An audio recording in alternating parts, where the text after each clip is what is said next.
ऋतु ma'am, अभी headache एक बहुत ही कॉमन सी बीमारी है, महिलाओं में भी बहुत ज़्यादा है ना?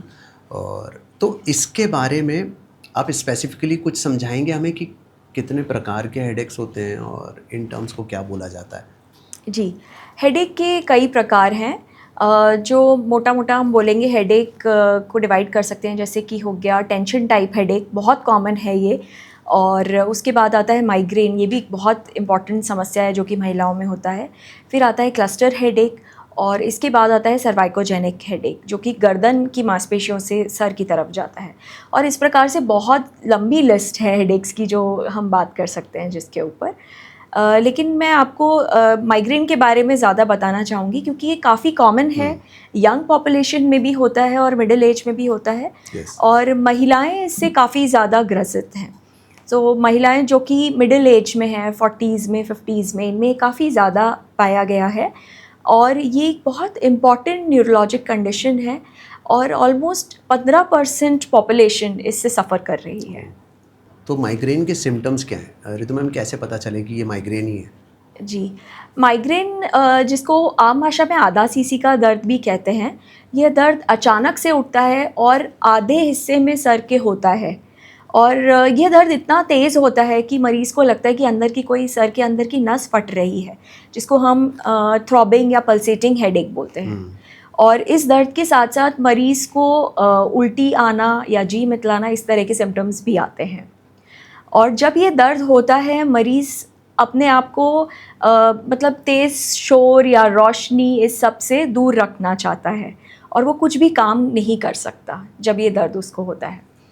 और इसके साथ-साथ कई मरीज़ों में जैसे कि 10% मरीज़ों में देखा गया है कि ऑरा जैसे सिम्पटम्स आते हैं। ये एक तरह के वार्निंग सिम्पटम्स हैं कि अब उसे माइग्रेन का अटैक आने वाला है। तो इन सिम्पटम्स में मरीज़ को या तो कुछ लाइट्स चमकती हुई दिखती हैं या सितारे दिखते हैं या रेनबो कलर्स दिख सकते हैं या फिर हाथ पैरों में झुनझुनी आ सकती है या कान में कुछ आवाज़ें आ सकती हैं घंटियों की। इस प्रकार के सिम्पटम्स आते हैं, लेकिन ये सिर्फ 10% मरीज़ों में रहते हैं। ये इतना एक्सट्रीम हो जाता है कि इस तरह से भी होता है? जी हाँ, और जब मरीज़ को ये हेडेक होता है तो वह इतना परेशान हो जाता है कि उसको काफ़ी एंग्ज़ायटी हो जाती है, मूड चेंजेस आने लग जाते हैं, डिप्रेशन हो सकता है और साथ ही साथ वह अपने काम में भी ध्यान नहीं दे पाता। स्लीप अफ़ेक्ट हो जाती है, स्लीप साइकिल ख़राब हो जाती है पेशेंट की। और पेट की सिम्पटम्स भी आने लग जाते हैं, जैसे पेट की खराबी होने लगती है। तो ये काफ़ी गंभीर समस्या है। अपने आप में कोई एक गंभीर बीमारी नहीं है, लेकिन इसके वजह से मरीज़ की जो लाइफ़स्टाइल है, वो बहुत ज़्यादा अफ़ेक्ट होती है। तो यह दर्द जो है माइल्ड भी हो सकता है, कुछ पेशेंट्स को कई महीनों में ये अटैक आ सकता है, लेकिन कुछ मरीज़ों में ये सिवियर फॉर्म में भी हो सकता है कि वह 1 दिन में ना रह के 2-3 दिन या 7 दिनों तक परसिस्ट करे। तो इस तरह से ये बीमारी जो है काफ़ी समस्या बन जाती है। तो इसमें भी हम कहते हैं कि अगर पेशेंट को महीने में 15 दिन से अधिक अटैक्स आ रहे हैं और इस प्रकार से 3 महीने तक लगातार अटैक्स आ रहे हैं, तो हम इसे क्रॉनिक माइग्रेन कहते हैं। तो ये जो कंडीशन है, ये काफ़ी ज़्यादा परेशानी देने वाली कंडीशन होती है और ये जब पेशेंट को हमारे पास आना चाहिए ऐसी कंडीशन में। एक पेन स्पेशलिस्ट की मदद लेनी चाहिए। ऋतु मैम, क्या कारण होते हैं कि जिस वजह से माइग्रेन होता है? माइग्रेन का कोई एक कारण नहीं है, बहुत सारे कारण हो सकते हैं इसके। और ये पाया गया है कि आपके किसी एक माता-पिता में अगर ये बीमारी है, तो 40% चांसेस हैं कि आपको भी माइग्रेन हो और अगर दोनों में है तो 75% चांसेस हो जाते हैं। हेरिडिटरी मतलब? जी, जी, ओके। जी। इसके अलावा एनवायरमेंटल फैक्टर्स बहुत सारे होते हैं, जैसे कि स्ट्रेसफुल एनवायरनमेंट है अगर आपका और तो इस वर्क का प्रेशर बहुत ज़्यादा है, तो इन सब कंडीशन से भी माइग्रेन की प्रॉब्लम डेवलप हो सकती है। इसके अलावा महिलाओं में हार्मोनल चेंजेस जो मंथली पीरियड्स के साथ होती है, उससे भी माइग्रेन का हेडेक होता है। इसके अलावा ट्रिगर्स होते हैं माइग्रेन की कि आपको देखना है कि किन वजहों से आपको माइग्रेन हो रहा है। जैसे अगर आपने मील स्किप किए हैं, खाना नहीं खाया समय से, पूरी तरह से सोने में अगर आप जो है अच्छे से रात को नहीं सो रहे हैं, नींद अच्छे से नहीं ले रहे हैं, ये कारण हो सकते हैं। ये सब फैक्टर्स, या फिर खाने में कुछ आप ऐसा ले रहे हैं जैसे चाइनीज़ फूड हो गया, जीनोमोटो है, या कुछ तरह के ऐसे सब्सटेंसेस हैं जिनके वजह से आपका माइग्रेन का अटैक ट्रिगर हो रहा है। तो ये भी एक फैक्टर्स होते हैं जिनके वजह से माइग्रेन का हेडेक होता है। तो इसका ट्रीटमेंट किस प्रकार से होता है माइग्रेन का? तो माइग्रेन के ट्रीटमेंट में को हम दो हिस्सों में डिवाइड कर सकते हैं। एक तो होता है अबॉर्टिव ट्रीटमेंट, जो कि जब हेडेक चालू हो जाए उसके बाद हम देते हैं, और नॉर्मली ये नॉर्मल पेन किलर्स जैसे कि आइबुप्रोफेन हो गया, नेप्रोक्सिन हो गया, इनसे ठीक हो जाता है। लेकिन कुछ मरीज़ों में इन दवाओं का असर नहीं होता, तो उस कंडीशन में हमको प्रिवेंटिव ट्रीटमेंट देना पड़ता है, जिसको हम प्रोफाइलैक्टिक ट्रीटमेंट भी कहते हैं। और इसमें बहुत सारी दवाइयाँ इस्तेमाल की जाती हैं जिनको हम कहते हैं beta blockers, calcium channel blockers या ट्राईसाइक्लिक एंटी डिप्रेसेंट्स। इनके कॉम्बिनेशंस यूज़ करके हम पेशेंट को रेगुलर बेसिस पे ये दवाएं देते हैं, जिससे कि दर्द का अटैक ना आए। और ये स्पेसिफिकली उन मरीज़ों के लिए है जिनको क्रॉनिक माइग्रेन की समस्या है। और इन दवाओं का कोई साइड इफ़ेक्ट नहीं है?